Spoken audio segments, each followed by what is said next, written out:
কোরবানির ঈদের আর মাত্র একদিন বাকি। শেষ মুহূর্তে জমে উঠেছে দেশের বিভিন্ন প্রান্তের পশুর হাট। দাম নিয়ে ক্রেতা বিক্রেতাদের রয়েছে ভিন্ন মত। ক্রেতারা বলছেন তুলনামূলক দাম বেশি চাচ্ছেন বিক্রেতারা, আর বিক্রেতারা বলছেন গোখাদ্যের দাম বৃদ্ধির কারণে তাদের লালন পালন খরচ অনেক গুণ বেড়ে গেছে। আর প্রাণী সম্পদ দপ্তর বলছে দেশে এবার চাহিদার তুলনায় বেশি কোরবানির পশু রয়েছে। ডেস্ক রিপোর্টে বিস্তারিত। নরসিংদীর বিভিন্ন উপজেলায় জমে উঠেছে কোরবানির পশুর হাট। সকাল থেকে ছোট, বড় ও মাঝারি আকারের গরু নিয়ে আসছেন বিক্রেতারা। পাশাপাশি রয়েছে মহিষ, ভেড়া ও ছাগল। অন্যান্য বছরের তুলনায় এবার ছোট গরুতে 20 থেকে 30 হাজার এবং বড় গরুতে 50 হাজার থেকে 1 লাখ টাকা পর্যন্ত বেশি দাম চাওয়া হচ্ছে বলে জানান ক্রেতারা। এখন জন্ম সনদ দিয়ে খোলো বিকাশ স্টুডেন্ট অ্যাকাউন্ট। নিজের বিকাশ নিজে কর। পছন্দ হয়েছে প্রথম গরুটা দেখা 2,35,000 টাকা দিয়ে গরুটা কিনা হয়েছে। যথেষ্ট পরিমাণ গরু উঠছে আর কি বাজারে। দাম মনে হচ্ছে যে মানে সাধ্যের ভিতরে আছে আর কি। গরু আমরা তো 2 লাখ টাকা দাম চাই, কিন্তু ব্যাপারটা হলো বাজার তো কম।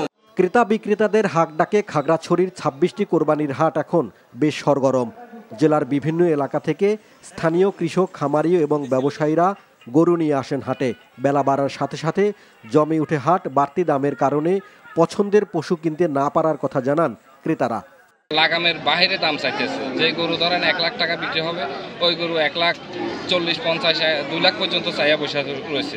আমাদের এখানকার বেশিরভাগই হচ্ছে দেশি গরু, এখানকার পাহাড়ি গরু, চাহিদাও ভালো আছে। খুলনার জোড়াগেট পশুর হাটে যশোর, সাতক্ষীরা, নড়াইল ও বাগেরহাট থেকে গরু নিয়ে আসছেন ব্যবসায়ীরা। খাবারের দাম বৃদ্ধি অনুযায়ী আশানুরূপ দাম পাচ্ছে না বলে জানান বিক্রেতারা। অপরদিকে বড় গরুর দাম তুলনামূলক কম, তবে সেই তুলনায় ছোট ও মাঝারি আকারের গরুর দাম বেশি বলে জানান ক্রেতারা। এইবারে গরুর দাম একটু বেশি যাচ্ছে, তারপরও মার্কেট হিসেবে আমি আশা করি একটু কমে পেয়েছি। মধ্যবয়সী যে গরুগুলো আছে সেগুলোর একটু দাম বেশি যাচ্ছে। ঈদুল আজহাকে সামনে রেখে চট্টগ্রামের বিভিন্ন অঞ্চল থেকে এখানে আনা হয়েছে নানা জাতের মহিষ। মহিষের চাহিদা থাকায় এবার বাজারে দেশি গরু ও ছাগলের পাশাপাশি বাজারে বিপুল সংখ্যক মহিষ কেনাবেচা হচ্ছে। অন্যান্য পশুর দাম বেশি হওয়ায় মহিষের বাজার বেশ চাঙ্গা। ওয়ালিউল্লাহ অলি, এনটিভি নিউজ ডেস্ক। এখন জন্ম সনদ দিয়ে খোলো বিকাশ স্টুডেন্ট অ্যাকাউন্ট। নিজের বিকাশ নিজে কর।